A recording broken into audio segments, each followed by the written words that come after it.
रूस मास्को दोनस्कोई मोनस्तरी। क़दीम टावर ऐं सरनि जी दीवार टावर जी मरमत थियण लॻी।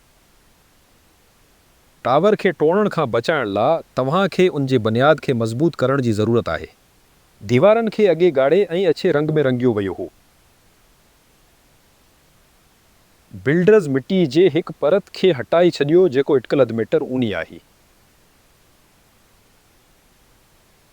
असां ॾिसे सघूं था जेको ज़ेर ज़मीन हो। भत में हुक महराब आहे।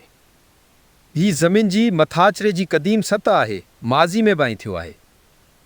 ऐं हीअ आहे मौजूदा ज़मीनी सतह ख़ानकाह में। तव्हां वाज़े तौर ते ॾिसे सघो था त ज़मीन जी सतह किथी आहे। ही महराब मटी सां ढकेलो रगो रंग थियल हिसो ज़मीन खां मथे नकिरंदो आहे। बाक़ी सभु कुझु ज़ेर ज़मीन हो। अचो त अॻिते वञो ऐं टावर खे ॾिसो। टावर जो दरवाज़ो जदीद ज़मीनी सतह हेठि आहे। उहो बोर्डनि जे माइल जे ज़ावे खां ॾिसे सघिजे थो। दरवाज़े खे अंजे आम ऊचे ते न लॻायो वियो हो। वंडो खोलण जे हेठिन कंड पण ज़मीन जी सतह खां हेठि आहे।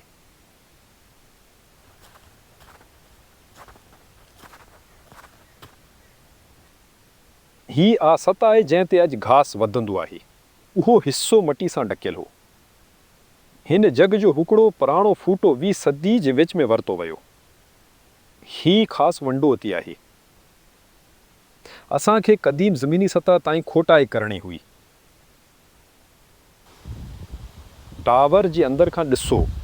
बहालीअ वारा ॾाढा सस्त हूंदा हुआ असल क़दीम मंज़िल जे सतह ताईं खोटण लाइ।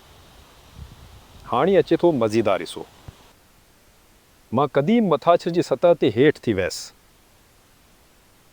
अचो त मटी जी हिकु हिसे खे ॾिसो। ही रेत मटीरियल आहे। प्रत रंग में थोरो मुख़्तलिफ़ आहिनि, पर उहो ज़रूरु सांत आहे। सकाफ़ती मटी जो प्रत नरम ऐं कारो हुजणु घुरिजे। पर असांखे रेती मटी ॾिसो। मटी जे हिसे में कारा परत आहिनि, जंहिंखे सकाफ़ती परत चई सघिजे थो। पर इहे परत पतली आहिनि। उहे थली ऐं मटीअ जे थले तंहिं सां जड़ियल आहिनि। भंजी बोरा बोरा बोरा। मास्को जे मर्कज़ में हिकु क़दीम ख़ानकाह रेल ऐं मटी जे थली परत सां ढकेलो।